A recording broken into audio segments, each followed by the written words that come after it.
What are you expecting out of this year's SLD? And of course, the highlight meeting is going to be Lloyd Austin and the new Chinese defense minister. And remember last year at the SLD, and you probably recall this as well, the Chinese wouldn't even meet or even talk to the Americans. What about this year?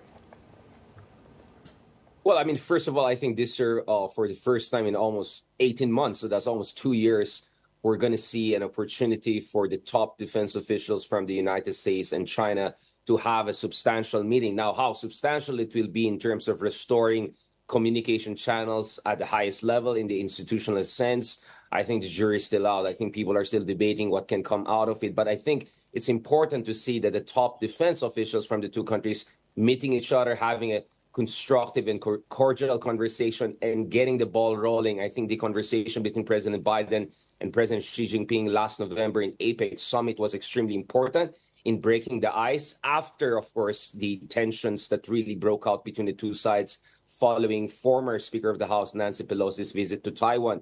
The reality is that the Taiwan question is as prominent and as worrying as ever, as we saw in the recent massive drills by China, which essentially signaled its willingness, increasing capability to invade Taiwan from different angles. And not to mention, of course, the tensions in the South China Sea. And that's where also the real relevance of President Ferdinand Marcos Jr.'s keynote speech for this year is going to come in, because President Marcos Jr. is going to make it clear that it is not true, as China and some of its friends in the region puts it, that the situation is generally stable. It is not stable. It is far from it. It's very explosive, and it involves at least one U.S. treaty ally. So the United States has all sorts of interest to reestablish some sort of communication channels with China. But the question is China going to use that as a bargaining chip? Because for the United States, it is a sine qua non for superpowers to have communication channels, as we saw during the old Cold War between the Soviet Union and the United States.